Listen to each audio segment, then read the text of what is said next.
It's a great chance to go through beautifully and tastefully the Christmas story and help people understand that in the beginning was the Word, and the Word was with God, and the Word was God, and the darkness, whatever the darkness is in your life, and whatever the darkness is on our news channels right now, that the light has overcome the darkness, and we can all know Him. So it's a great opportunity.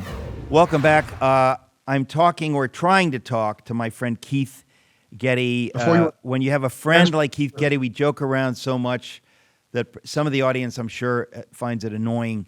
And I apologize to you folks, but I can't help it. Keith is just fun, and his lovely wife, Kristen, he and Kristen are going to do an Irish Christmas all across the country, gettymusic.com. But you mentioned earlier another anniversary. What was the anniversary? Was it J.S. Bach? Well, it's actually Jesu Joy of Man's Desiring, which is Jesu. one of my Jesu Joy of Man's Desiring. That's right. That's right. I'm not going to comment on that. So Bach's behind me here. Here he is. Look, there he goes. I see a photo. Not a photo because they didn't have photography back then in the early 18th century. It's a painting by Ross Wilson of Bach, which is my 40th birthday present. And so the choir at Carnegie Hall are doing a special 200th anniversary performance of Jesu Joy of Man's Desiring. And I think they're going to do it in Minneapolis. Well, hold on. There's no way that it's a 200th. 300th. I hate to correct my friends on the air. I hate to humiliate you in front of America and the world. But it's 300th anniversary, which is actually even more impressive. Wow. Yeah. It gets better. So who is performing that with you? The choir, the Carnegie Choir, are going to do it with the string orchestra at Carnegie Hall. It'll be beautiful. And I think they're doing it in German, so as well. Which well, nice. Since Bach wrote it in German, why shouldn't they? I think it's a good idea. Yeah, I think it's a good idea. Well, we're looking forward. There's lots of special moments this year. And that's going to be one. I want to be clear. I mentioned the poet Malcolm Guite. I met him at various C.S. Lewis celebrations in Oxford and I believe in Cambridge over the years, and he's a brilliant poet, profound Christian. And last year at Carnegie Hall, he read a poem about is it the two gardens? Yeah. He's actually writing a poem this year to be premiered at Carnegie Hall at the show, and it actually has a kind of a New York. He's thinking about New York specifically this year in this poem. So of course, any great New Yorker who's committed to God's kingdom in New York will be there. Do you know what I mean? I would hope. We'll be in the poem. If I'm in the poem, I'll cancel my plans and I'll come to Carnegie Hall. No, seriously. Last year, Malcolm Guite's poem that he read on the stage at Carnegie Hall was magnificent. I do not blow smoke. I am telling you, folks, it was a poem. I thought, this is a classic poem. As soon as I heard it, I said, that is absolutely fantastic. So he won't be reading that poem this year. He has another poem. He's writing a new one, yeah, and it's actually taking, I think, some New York themes in this year's poem for the Carnegie Hall reading, because there is something about the crisp air and energy of New York at Christmas that is just like nowhere else on earth. That's why I'm leaving. That's why you're going to Florida. That's why you're going to Florida. That is so terrific. But you said Pastor A.R. Bernard and Michael Keller, Tim Keller's son, Michael Keller, who now heads up one of the campuses of Redeemer here in New York. Yeah. Michael's wonderful. I haven't been in this year for the memorial service. I thought it would be lovely if he would just do the closing benediction this year, which he's going to do, and he's great too. So, and there's more guests to be announced as well. Not just Malcolm Guite, not just Triple E, not just A.R. Bernard and Michael Keller. There's more to come. So it's we're getting there. Well, if I'd been invited to be on stage, folks, I never would have made plans to be away, but I did it just to protect myself. Just to protect myself. No, that's for sure. That's for sure, because I charge you double.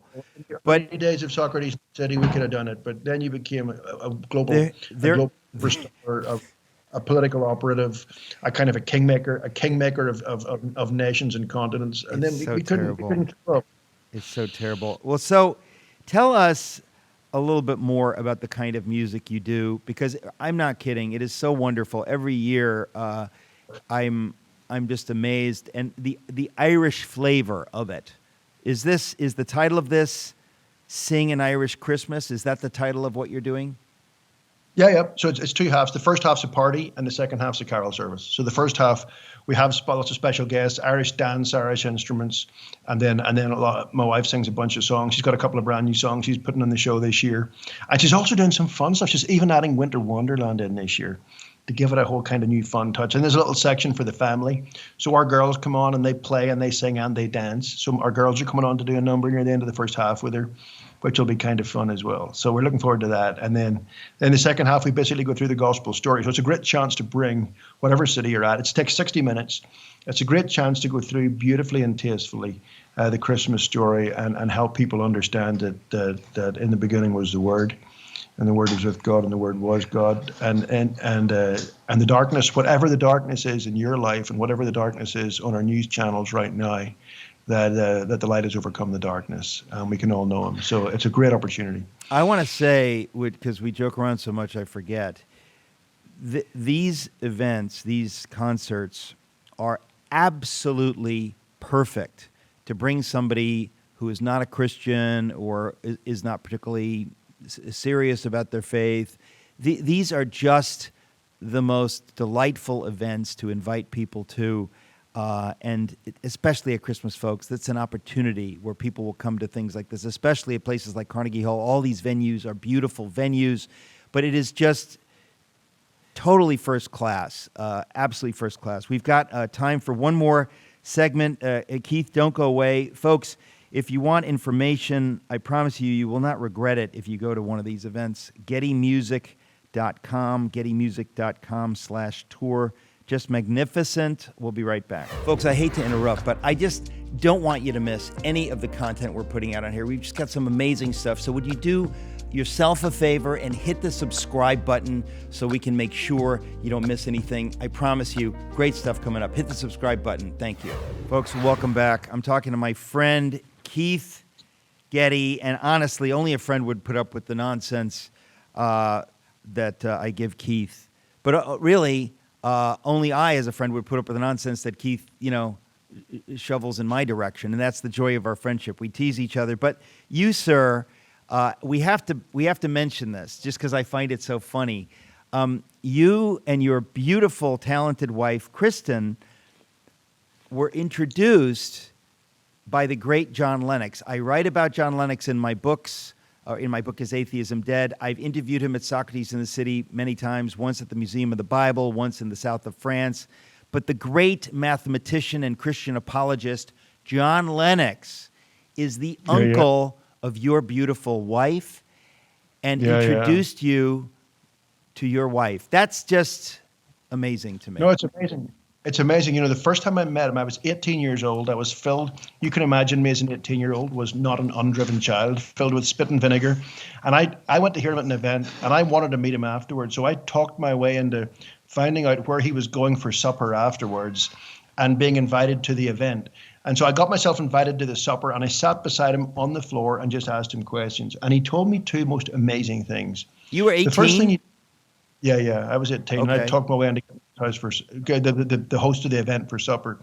And he said, if Christianity is true, we can have tremendous confidence to meet people of other faiths, to meet people of no faith, to ask them about where they are, and to introduce them to Jesus. And even when we don't know the answers to questions, that's a great question and want to learn from that.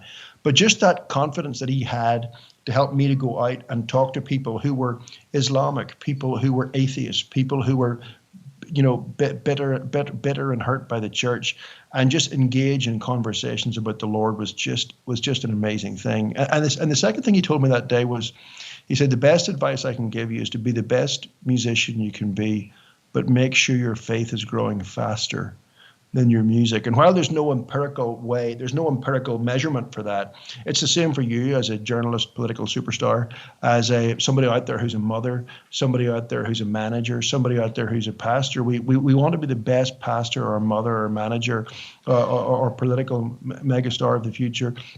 We can be, but we want to make sure our faith is going deeper and faster all the time. So that was amazing. We stayed in touch for 6 years, and then eventually 6 years later, he says, I want to introduce you to my niece. She needs some help with her music. All the guys around her, I think, have wrong motives to be around her, and they're all young, and I know you're a lot older, and you'll know better, and you can help her with her brain. So he never trusted me. Little did he know. He trusted me again. He never trusted me again after that one. But you know what? We're 20 years married next year, and my wife is going to sing at the Carnegie Hall. On this tour, my wife's going to sing "My Love Is Like a Red, Red Rose" by Robbie Burns. By Robbie Burns, who's Scottish, which is really a betrayal of her Irish roots that she would sing. No, she's not. Because Lennoxes and Burnses are both Scottish. So we're Northern Irish, which means we support Ireland against Scotland at rugby, but actually 200 years ago we're all Scottish. So the Northern Irish are Scotch-Irish. Wow. So she's going to sing that. Everything I'm hearing about this Carnegie Hall thing is just, it's crushing to me that I cannot be there. But so do you know how Andrew Carnegie? Hey baby, I'm on the radio. I can't talk. Do you know how Andrew Carnegie earned his first dime? How Andrew Carnegie earned his first dime? I do not. He was reciting a Robbie Burns poem. You're kidding? Yeah. Andrew Carnegie, after whom Carnegie Hall is named, made his first dime. He was a millionaire back when that meant something. He recited a Robbie Burns poem. Do we know which poem it was? I actually don't know. I don't know. His most poem, his most famous poem in America, I think, is "Auld Lang Syne." You know, for New Year, you sing "Auld Lang Syne." His most famous poem in Britain in Scotland is called "I Fond Kiss," which was his final kiss to the woman who was the love of his life, and she was leaving him to go back to her husband and getting on a ship. This doesn't sound good. And so she said, I need to go back to my husband and do the right thing. And that was his final kiss. And it's kind of very moving, except for the fact that he had a new girlfriend 2 days later. So but the poem is still brilliant. I mean, he was. Oh, now there's a line, there's a Robert Burns line, the great poet, Scottish poet Robert Burns. Oh, wad the gifty gie us to see ourselves as others see us. Yeah. And I don't know what it means, but it's beautiful. He had a completely pagan life, but he used a lot of biblical imagery. The winter is past and the spring has come at last, and all those kind of things. It's great. Anyway, that was really depressing. Thank you, Keith. So your beautiful wife, to whom you're married for 20 years, that's amazing. She is going to sing that poem as a song. She's doing a bunch of songs. She's got a new song called Scarlet. We have a new project called Crossings coming out. She's singing a bunch of those songs. She's finally going into some of the Christmas fun stuff in the first half. She's doing Winter Wonderland this year, and then a bunch of our carols. She's just releasing a new single of the beautiful 5th century carol, "Let All Mortal Flesh Keep Silent," which I think is just extraordinary. Unbelievable. Lots of nice. I wish all this were televised so that everybody can watch it who can't make it there. But it's fun. You should do that on TBN. TBN do televise it. So every Christmas they televise it at some point. Well, Bob's your uncle. Tremendous. I'm very glad to hear that. So people need to go to gettymusic.com/tour. Now, in the past, when I've interviewed you, you've been on a tour bus. So you're actually home in the Nashville area right now? Yeah, we're just getting ready for Thanksgiving. By the way, isn't Thanksgiving incredible? Like as a European who comes here, like Thanksgiving is just an extraordinary thing. Even to those who don't know the Lord, the idea of just pausing to say thank you. It's such a beautiful thing. I wish we had it in other places in the world. Never grow tired of the gift that Thanksgiving is in the American culture. It's just an extraordinary thing. Well, it's a profoundly Christian holiday, no matter how you slice it. And I have to say that I've written about it in several of my books. In my book, If You Can Keep It, about America, I talk about Squanto, and I'm sorry we're out of time but what a nice place to stop. My friend Keith Getty, thank you for coming on. Congratulations once again on this Christmas tour. Mm-hmm. Well, it's an absolute pleasure. Thank you.